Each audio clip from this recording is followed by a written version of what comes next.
Unidade de estudo Fundamentos da Cábala. Sobre a unidade de estudo Fundamentos da Cábala. A unidade de estudo Fundamentos da Cábala é a primeira no curso Introdução à Sabedoria da Cábala e como tal constitui uma base importante e fundamental para todas as técnicas de estudo que virão em seguida.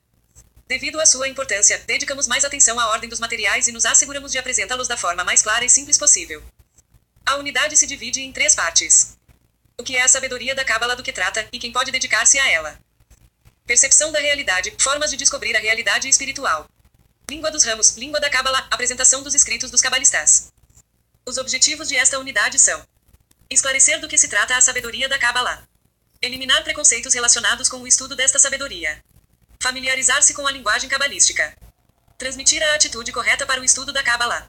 Durante o estudo vamos esclarecer os seguintes termos: espiritualidade, materialismo, criador, criatura, equivalência de forma, luz circundante, desejo de receber, desejo de doar, mundos espirituais, revelação, ocultação, espessura e pureza. Parte A. O que é a sabedoria da Cábala? Lição 1. O que sabemos realmente sobre da sabedoria da Cábala? Nesta lição estudaremos a definição da sabedoria da Cábala, preconceito sobre esta sabedoria, o que significa criador de acordo com a sabedoria da Cábala. Como se relaciona o estudo da Cábala conosco? Da ocultação à revelação. Para explicar o que é a sabedoria da Cábala, o que sabemos sobre ela, ou mais precisamente o que não sabemos, faremos uma breve introdução sobre sua história. A Cábala é uma sabedoria milenar. O primeiro que a descobriu foi o primeiro homem, uma pessoa comum, como você ou eu, não uma imagem mitológica, lendária, que viveu faz 5.774 anos, e que por ser o primeiro a descobri-la foi chamado primeiro homem. A próxima estação significativa na ordem da revelação da sabedoria foi o patriarca Abraão. Sua particularidade reside no sistema que desenvolveu para praticar esta sabedoria. Abraão congregou ao seu redor um grupo de pessoas que aprendeu este método e que com o tempo se desenvolveu e se converteu em um povo, o povo de Israel. A prática da sabedoria no povoado de Israel foi se desenvolvendo até alcançar sua máxima expressão no período do primeiro e segundo templo.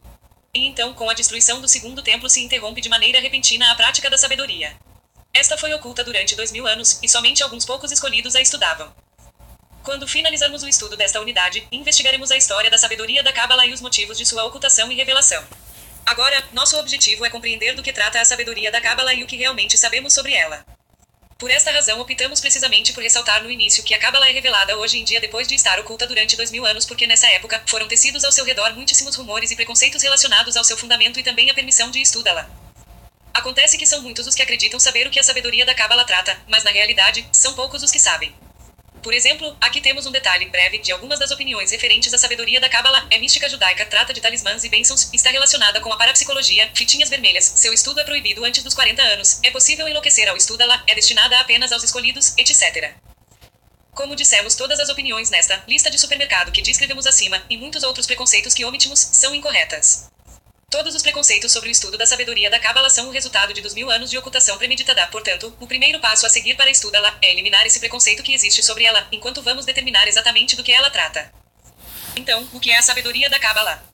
O cabalista mais destacado de nosso tempo, Rabi Yehuda Eshlag, 1884 a 1954, conhecido como Baal Hazulam, o autor de A Escada, chamado assim por seu comentário do livro Zohar, A Escada, descreve que esta sabedoria não é a ordem das raízes que descem sob forma de causa e efeito, com leis fixas e absolutas que se conectam e dirigem-se a uma meta muito elevada denominada a revelação do Criador às suas criaturas neste mundo. 2. Em outras palavras, mais simples ainda, a sabedoria da Cábala é um método para descobrir o Criador neste mundo. Quem é o Criador? Segundo a sabedoria da Cábala, é a lei geral da natureza que rege toda a realidade. Esta lei está oculta de nós, e a sabedoria da Cábala é o método para descobri-la. Se a ciência em nosso mundo investiga as leis da natureza que são visíveis para nós, a Cábala investiga aquelas que estão ocultas de nós. Em outras palavras, a sabedoria da Cábala é o método para descobrir a força única, oculta, que de acordo com ela se rege toda a criação. A revelação do Criador, lei da natureza geral que rege a criação, também se chama a descoberta da espiritualidade. A natureza, escrevem os cabalistas, equivale ao Criador 3. Ou seja, a lei geral da natureza é esse mesmo, Deus Criador, ou força superior que devemos descobrir, e como temos dito, este também é o objetivo da sabedoria da Cábala, como escreve Baal Hazulam, revelação do Criador às suas criaturas neste mundo. Teste-se. Defina o que é a sabedoria da Cábala, e explique também o motivo pelo qual tantos preconceitos foram tecidos em seu redor. Para que serve a espiritualidade?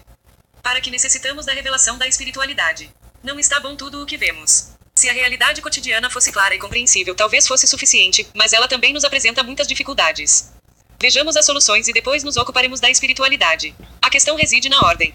Encontramos a resposta na definição da sabedoria da Cábala. Aprendemos que a sabedoria da Cábala é o método para descobrir as leis ocultas que regem a criação. Estas leis são claras e reais como aquelas que estão expostas em nosso mundo, por exemplo a lei de gravidade, mas não somos conscientes delas, estão ocultas da nossa visão. E ao não ser conscientes delas, atuamos, às vezes contra ela, provocando de sua parte uma reação negativa. O mesmo ocorre ao ignorar a força da gravidade, o que pode resultar em uma reação dolorosa. Assim, e mais do que isso, ignorar as leis ocultas que regem a criação provoca uma reação dolorosa. O desconhecimento das regras é a causa de todos os problemas que surgem em nosso mundo, e o conhecimento das mesmas evitará toda a dor e a angústia que padecemos em nossa vida. Como resultado, uma realidade nova e diferente será nos revelada, a realidade espiritual, íntegra e eterna. Aqui temos uma boa razão para descobrir a espiritualidade. Para quem se revela a lei geral da natureza? A resposta está na definição de Baal Hasulam que citamos anteriormente, as criaturas neste mundo, ou seja, a pessoa, neste mundo. Em outras palavras, a espiritualidade, ou a relação com o Criador, essa lei única que rege toda a criação, é revelada ao indivíduo enquanto vive neste mundo. Este é um ponto importante, já que um preconceito da sabedoria da Cábala é que o benefício espiritual de estudar se revela à pessoa somente depois de sua morte, e que na verdade é justamente o contrário. Cabalista, pessoa que descobriu ao Criador, é um cientista e não um místico. É também uma pessoa racional que investiga sua natureza e a do mundo no qual vive. Formula perguntas e busca respostas, tenta compreender como cada um de nós que é o que motiva este mundo louco no qual vivemos. Enquanto que a maioria de nós deixa de lado essas perguntas e se deixa levar pela corrente da vida, os cabalistas não desistem até descobrir o segredo da vida. A compreensão da palavra espiritualidade 4, escreve Baal Hasulam, não pertence à filosofia porque como se pode discutir sobre coisas que nunca vimos ou conseguimos sentir. Mas se existe definição para diferenciar e separar o espiritual e o material, não devemos levar isso em conta. Podemos dizer que somente aqueles que alguma vez alcançaram algo espiritual e conseguiram sentir isso, são os verdadeiros cabalistas. Teste-se. Qual é o benefício de estudar a sabedoria da Cábala? A lei do amor. Depois de compreender que a sabedoria da Cábala é uma ciência que se ocupa da descoberta do Criador, a lei geral que rege toda a criação, nos deteremos um pouco na natureza dessa lei e especialmente em suas consequências sobre nós. Investigando a natureza, os cabalistas descobrem que o Criador é uma força de total amor e doação. Esta força controla a criação em harmonia como um só corpo, onde todas suas peças estão relacionadas entre si por fios invisíveis de responsabilidade mútua. De acordo com esta lei, a existência de um elemento na natureza é possível desde que esteja em equilíbrio e harmonia, homeostase, na linguagem científica com o resto das partes da criação. Também nós, os seres humanos como parte individual da natureza, devemos chegar a um equilíbrio e harmonia entre nós e também com a natureza. Para cumprir nosso propósito natural e nos sentir satisfeitos e felizes, devemos manter entre nós relações equilibradas de amor e responsabilidade mútua. Mas os humanos, diferentes da natureza inanimada, vegetal e animada, não sentimos esta obrigação de maneira natural.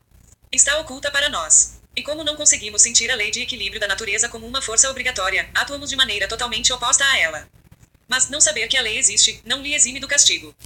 E como já explicamos, é o motivo da profunda crise que deixa sua pegada na sociedade humana, em todas partes do mundo. Além disso, se observamos o processo que atravessamos nos últimos milhares de anos, descobriremos que justamente as forças da natureza são as que nos dirigem a compreender a necessidade de alcançar um equilíbrio e conexão verdadeiros entre nós. Aparentemente há um plano para nós, apenas não conseguimos perceber. A evolução da raça humana é completamente uma evolução de conexão. No início da história da humanidade, vivíamos em clãs familiares desconectados entre si, e com o passar dos anos começaram as colaborações, os clãs familiares cresceram e começamos a lutar para dominar as pessoas e também outros territórios. Paralelamente, desenvolvemos a agricultura, que trouxe consigo uma prosperidade econômica, como também um maior desenvolvimento nas relações interpessoais. As revoluções sociais, culturais e educacionais nos foram conectando cada vez mais, e a partir da era industrial tomamos um caminho acelerado de conexão entre as pessoas em todas as partes do mundo que alcançou sua máxima expressão no final do século XX. Começamos com lutas e conflitos, mas a natureza nos induz a compreender que nosso benefício será muito maior se combinamos nossas forças e esforços.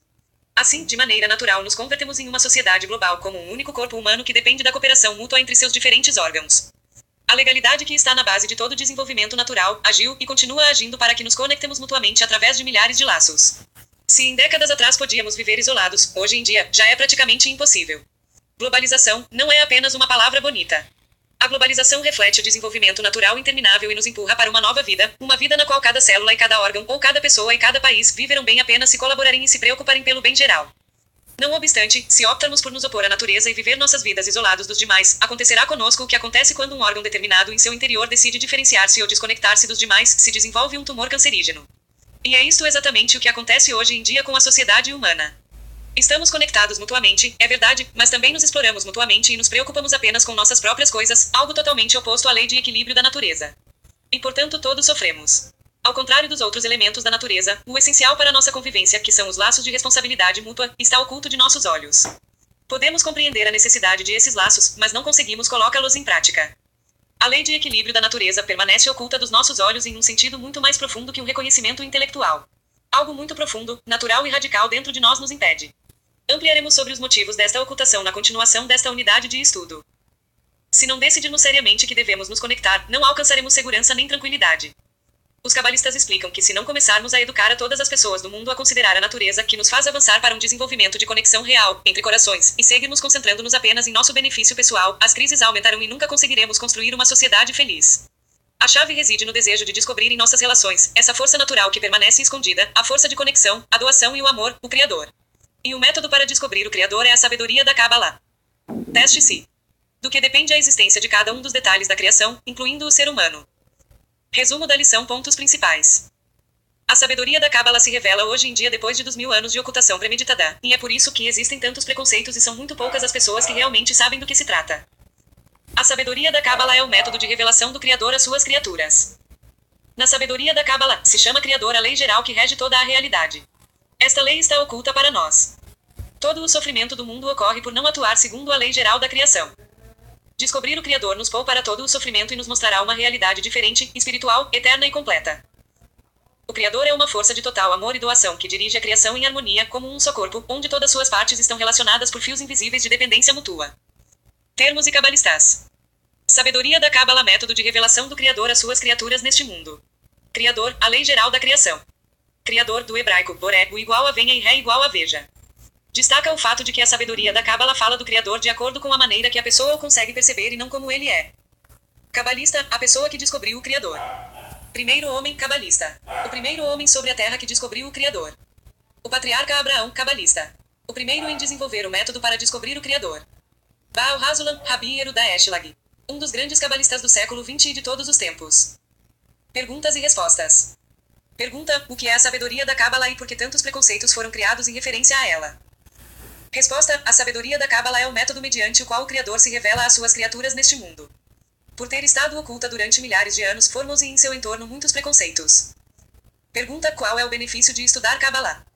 Resposta: o estudo da sabedoria da Kabbalah evita problemas e sofrimentos e nos revela uma realidade espiritual, eterna e completa.